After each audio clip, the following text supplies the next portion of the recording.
Please welcome to the stage. Ooh, that was good. That was really good. Martin, I appreciate you being with us. I mean, it's crazy fitting this into your schedule. You are all over the place. In fact, you are coming to us live from a hotel in Heathrow right now, I understand.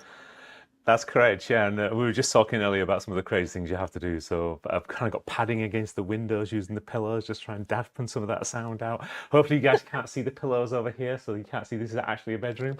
But there you go. The cat's out of the bag. I'm in a hotel room. But that's what catalysts do, right? You change lives as you fly around the world. That's the point of this. And for those of you that are watching this right now, thinking, I wish that I could be flying around the world. I want to be creating content and being interviewed in hotel rooms as I go around the world changing lives.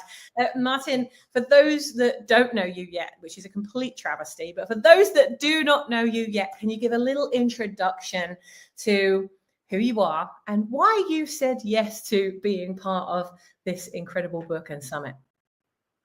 Yeah, certainly. So obviously, my name is Martin Sharp. I've been in the transformation and change industry for about 30 years, although in a slightly different guise. So the first part of my career has all been around like large-scale business change, so $16 billion asset transfers, £12 million physical infrastructure transfers from between owners, doing large-scale transformation programs for people, helping people grow their businesses from 1.2 billion to 3.4 billion. And plus many multi-million pound kind of deals along the way as well, which has been fantastic. I've met some amazing people, been to some amazing places around the world. But the thing with that is, anybody who's in that transformational space and working with some of these large corporates, you kind of realize it does swallow your life for a couple of years. And that's exactly what happened to me, and that's exactly what went through in the book. So yeah, definitely read the story of the book, and you'll see how that kind of really massively negatively impacted my life and how I had to kind of rebuild it from there. Why did I say yes to this book? Well, there's a couple of reasons, really. I mean, you alluded earlier, I mean, me and you, we've known each other for 15 years, and you did my original branding on my first business when I first set up 15 years ago. So when you gave me a call and just said, Martin, I've got a crazy idea, I'm going to do this, it's like, I'm in anyway. But then as the idea unfolded and you can start to really put the shape around it and what it is that you're trying to do there, I thought, actually, this is a fabulous thing to do. How can I support you? How can I support the rest of these amazing authors and change makers we kind of brought together, just to make this an absolutely fantastic resource? And I do truly believe you've got some fantastic catalysts for change in here that are doing some amazing things. And hopefully this will be a platform that they can use to springboard themselves forwards, just like I use my platform to springboard, my children forward, so that because they're really important to me, my clients forward because they're really important to me too, and my friends forward because they're just zany and crazy like me. I love that. It's almost like you had me at crazy. I've had this crazy idea. You had me at crazy idea. But that's the thing is like as a catalyst, one of the biggest things is about just doing it, isn't it? It's not, don't think about it because you'll think yourself out of it. Just, okay, if it feels good, if it feels right, if it's heading in the same direction that's matched with your own vision, then say yes and then figure out how, right? Yeah, absolutely. And I think it's hard for people that are in business to think like that. And I know for myself, I'm very left brain, I'm very logical thinking, do a lot of planning, etc. Look at the risks and mitigation for risks across these large scale programs, etc. Because these are big impacting programs that would impact many people. And when you're in those kind of corporate environments, there is a reluctance for change. There's kind of a reluctance to do anything other than the norm, even when the norm, the no's already going to cause them problems. I think it was IBM that did a study, if I can remember rightly, and they worked out that 76% of projects that were kicked off from organizations people knew they would fail before it even started. And you're in that position where you think, well, actually, why would you even do that? So it takes somebody to think crazy, to do something different, to bring something to the table that isn't the norm, that actually makes that difference. And I kind of had that really drilled into me when we did our first £1 billion M&A, which was for a private hospital company in the UK, which had been bought out by a venture capitalist. And they literally went to market and said, okay, who can help us be able to do this transition, moving from where they are to where we need them to be. And they asked all the usual players that you'd expect, plus our firm. And we submitted our proposal, how we would do it. We were £1.2 million more expensive than the nearest competitor, but they awarded it to us because we didn't go with the normal transition and transformation plan, the T&T plan, which is what most people do. We showed real thought leadership in doing something different. And the best part was I actually caught up with Phil, who was the COO for that organisation 5 years after we did it. And he still said, the strategy and the plan you put together then is still going strong. It's still as valuable then as it was the 5 years ago when we actually started the thing. So it really kind of shows that do something different. Just get out there. Yes, he's taking a risk, but actually it's the risks that pay off. If we all didn't take the risk, we'd all still be cave dwellers. We all still wouldn't have found fire. We all still wouldn't have the wheel, And just imagine how hard that would be to get to the beach on a weekend. I know, terrible. Of all the inventions, that one's the most important. What I'm hearing from you, Martin, and I've experienced this as I've traveled all over the world as well, is that the mindset around how you think about that next level is incredibly important. I was talking to Wendy about this a few days ago in terms of how you get an employee who works in the organization, but just like me, I was that employee who then found myself starting a business when I'd been made redundant a couple of years in a row, just because that's what was happening in my industry, no fault of my own. But then it was like, well, what do I do? Do I then go into another job and actually have zero security, or do I go into my own business, which also pretty much has zero security, but at least I'm in control of growing something of my own? Well, now I've carried an employee mindset into a business to try and grow the business. And then I meet so many people that call themselves entrepreneurs, but actually are still in the business owner mindset. They kind of graduate from employee to business owner, which in my experience, I feel is a language thing that happens. You might experience this as well, where they say, I need to, or how can I grow my business? How can I get more clients? How can I manage this huge transition of change? Whereas when people step up to the entrepreneurial level, it seems to be more focused on how can you change your life as a result of something that I know? How can you? So there's like this language escalator as such that happens as we go through that change of thinking. And I think you're absolutely spot on there, where you've got people that are in an organization that have a certain way of thinking.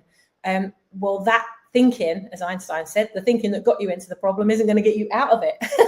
Tell us a bit more about how do you develop people, because that's part of your plan, I'm assuming, is to develop the people so that they are thinking in a more creative way that enables everything to flow, whether you're in an organization or in a business. Yeah, so when we look at the kind of the how do you actually improve people, the health, the wellness, the performance, etc. of people, so they become happier, healthier, and more higher achieving. When I look back at my transformation, how that worked, it came down to 6 fundamental strategies. And you're right, starting with what happens in that kind of grey matter on top of your shoulders is really important. I don't concentrate just on the mindset bit though, because I think a lot of people kind of hear this a lot, got to get the mindset right, etc. Got to like get goals done and things. And then it started to get a bit played down in many places. And actually I agree with them, because mindset's only part of the equation. Because yeah, you can set goals, you can give yourself targets, you can keep yourself motivated and those type of things. But the reality is when you go through change, any kind of change, that's when all of the barriers comes up. That's when all your limiting beliefs comes up. That's when all the problems come up, and just having a mindset doesn't necessarily mean that you've got the controls to push you forwards. And just like you were saying with a business and changing from being an employee mindset to being a business owner mindset, the same got to go inside your head, but you've got to give people the controls as to which levers to pull. So when this problem happens, you do this. When that problem happens, you do this. And when you start to read around the subjects, I mean, there's some absolutely fantastic stuff, like Dr. Stephen Peters when he did the chimp paradox, and he's got a whole thing about chimp management behind that. A fabulous set of schools. Caroline Miss, when she was talking about, you know, archetypes and shadow selves, etc., and how that kind of works, and how you can utilize some of those to really propel you forwards. And obviously, there's the whole things like Tony Robbins and the NLP movements and all that kind of stuff. There's tons of great resources out there. But this is where the other kind of issue comes in. People get the resources and they try to apply them verbatim into what's happening in their life. And they suddenly realize, oh, I can't go through and I can't apply the meta model into this because it doesn't quite fit or something. And it's right, because actually, how do you take these skills and make them work for you? You know, and one of the things I learned early on, so my background, again, but through transformational change and stuff, has all come from a thing called enterprise architecture. Enterprise architecture it's a nice title for basically saying you can go into an organization, take it apart into its atomic components. So, you know, you've got people, process, technology, you've got hierarchy, you've got rules, you've got requirements, etc. And you can then reconstruct it in a way that actually it works a lot better. So I'm very used to kind of taking things apart and putting things back together. But one of the kind of the first rules you learn there is, don't try to use the language of enterprise architecture inside an organization, because it doesn't make any sense to anybody. You've got to transfer that into the language that people actually understand. So if you can give people the skills and the tools and the language, etc., to be able to apply it to their own life and into their own business, then you're already like halfway through the process of change. If you can show somebody how, for example, they can use some of the skills they've already got. So take, for example, the skills they already have running their business around things like risk management, and say, actually, the same things you do for risk management, you can do to manage your own stress.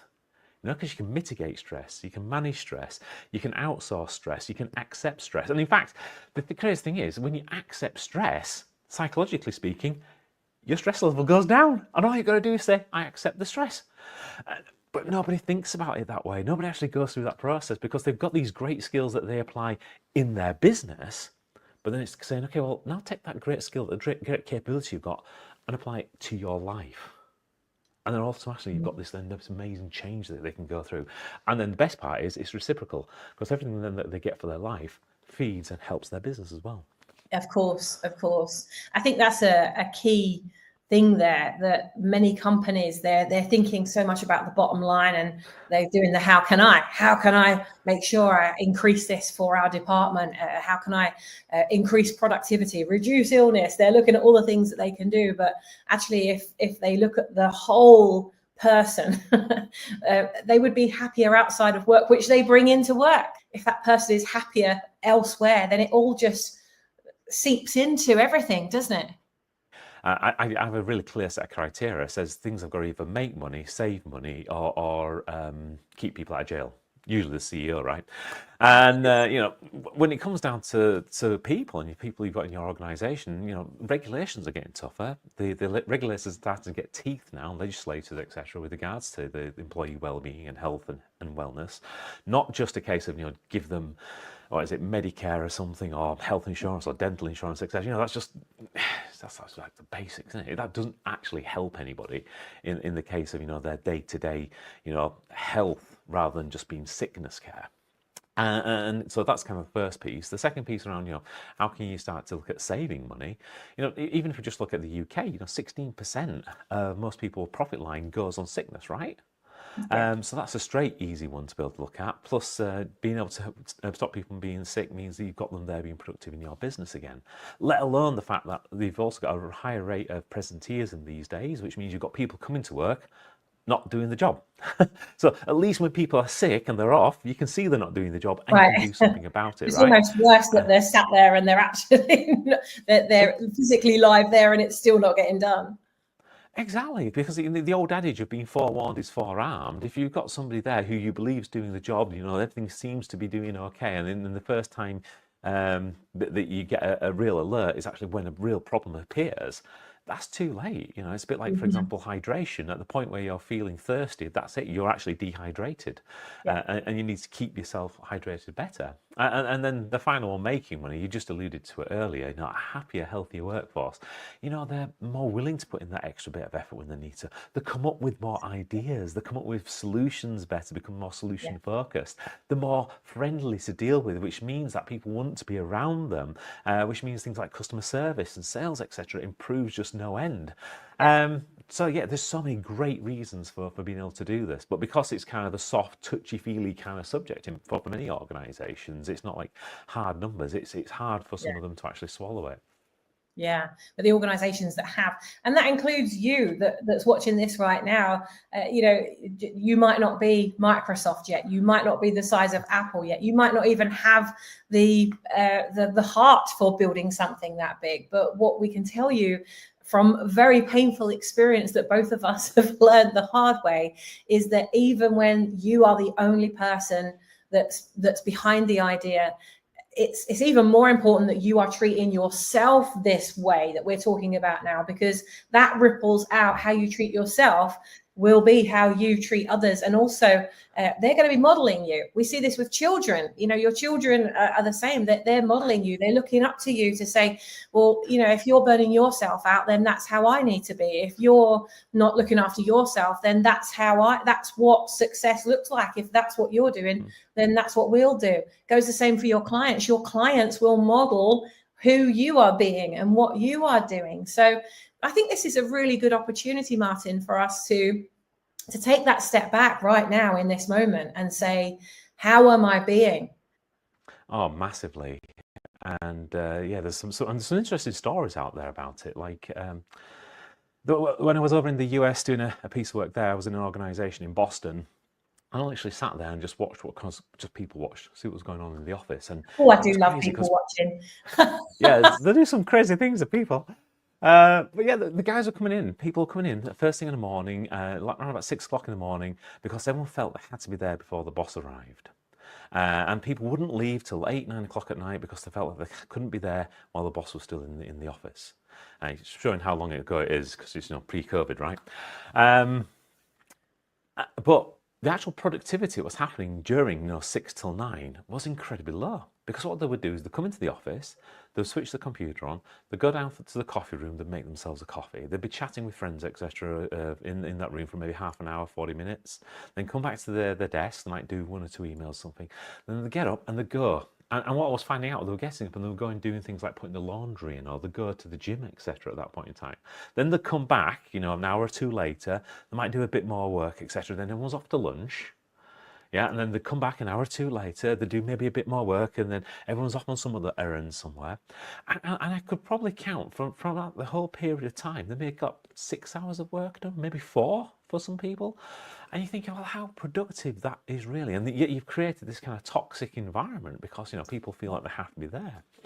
And this does spill out to people, you know, even post-pandemic. One of the guys I was working with, Phil, amazing project manager, did multi-million pound transformations worldwide, managing these great big programs of work for these global corps. And yeah, he just felt like he'd swapped his 9 to 5 Monday to Friday job for a 5 to 9, 7 days a week, because people just wanted to get hold of him whenever he wanted. And the thing was, he let them. And that had a massive detrimental effect, because he just felt like he was constantly at work. He was getting grouchy and moody with the missus and the kids. They didn't want to spend time with him. They weren't really having too much family time, so he was feeling guilty. So we'd take them out for meals, or we'd order takeaways and all the time. And that just meant everybody in the family kind of got worse, not just him. And his productivity also went down. So even though he was doing more hours, those hours were actually less productive. Whereas putting in some barriers, teaching him to put himself first, etc., it was really simple, because then he suddenly realised he didn't have to do all those hours. Yes, he can create life-work harmony by being able to balance and do things when he needed to. So, for example, if he needed to go out midday and spend some time at the kids' sports day, or do a recital, or whatever else was going on, he would go do that, and he'd have no qualms about it, no guilt at all, because at the same time, people in the business would ring him at 9 o'clock at night if they needed to, which might have been 3 o'clock in the morning, depending which part of the world it was. But that's how he started to then live his life. He started to put himself first.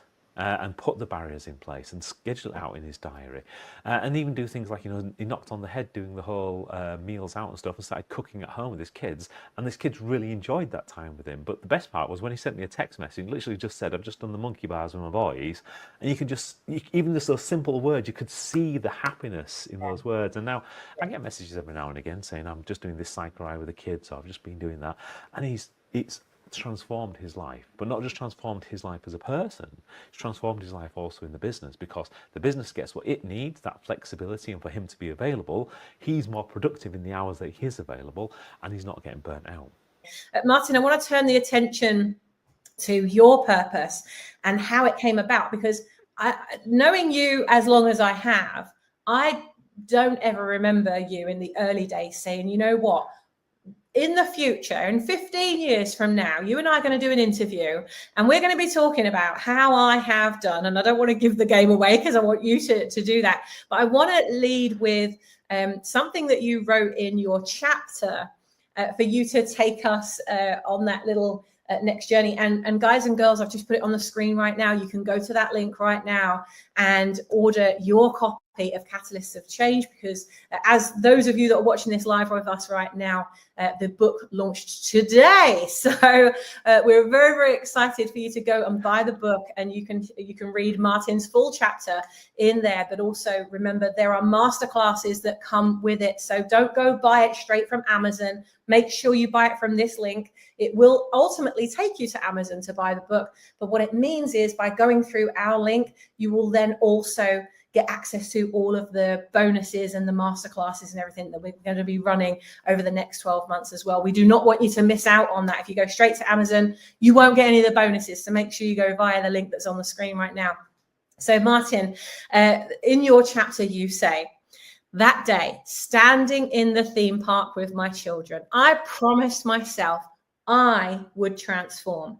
But this wasn't just about looks or fitting into rides. It was about reclaiming my life and living it in a way that allowed me to show up for the people I loved, for my business, and most importantly, for myself. Take us back, without giving the chapter away, take us back to that moment where that actually became your purpose. I think so many of us are in search for our purpose, and I'm not finding my purpose, I'm not finding my purpose, but the purpose is right under your nose all along. This is the moment that really shaped where your purpose would go. So take us back to that moment. And if you can, from your perspective now, looking back to, wow, when I trace the dots going backwards, that's like one of the moments that it all began. Yeah, and it's interesting because you kind of talk about that being the moment where you identify your purpose, and I don't. That was the moment the kind of purpose was brought to me, but I don't think I'd really identified it for another 5 years. Because you're right, we were stood in the theme park waiting for the Incredible Hulk ride. My two youngest kids kind of really excited to go on it, and then for the guy just saying, "I'm sorry, sir, but you're too big to fit in the seat." That was a bit of a shock, because you know, I did grow to quite a large size. I would double the size. I am literally half the man these days, so I did double the size. Half the man doing double the impact. Exactly. Yeah, you see. Yeah. See, shrink the size, you can increase the energy. You're like one of those expandables. You put it in water and it just grows. Yeah, I think a bit like one of those stars, isn't it? As they go kind of supernova or something, you get this massive amounts of energy being released. You see, that's where we are now.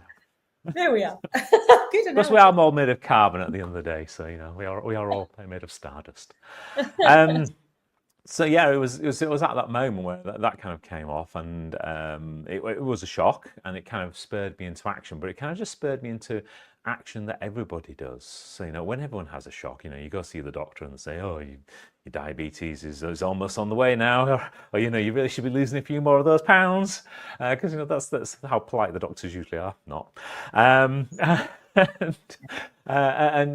you just go away and you do what the fitness industry tells you to do, right? You go to the gym, you get yourself a diet plan, you hire a PT, whatever it is.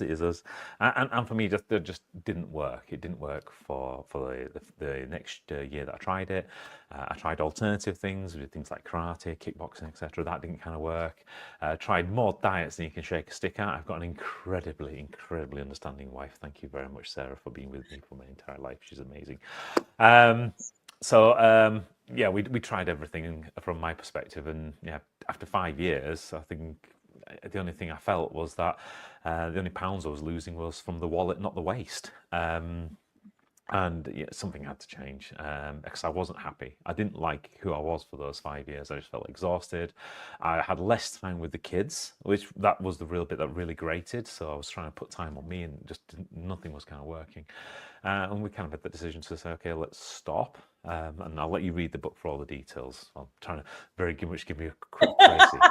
And then from there, really I was just going to stop you there because I want them to read your chapter for the rest of it. Yeah. Because I feel you're going into you're going to give some sneaky squirrels away. And guys and girls, okay. I'm sorry, I'm gonna play bad cop and make you buy the book to find it out, because your chapter is so good. And actually, Martin, I'm going to put your link up on the screen there. So for any of you that want to contact Martin, and I really advise that each of you do, reach out to Martin and just start building that connection, build that relationship. You'll find all of Martin's social channels on his website as well, so you can also follow Martin. I will be tagging Martin in as well, so you can see the little tag that I put in there, and you can go follow him there as well.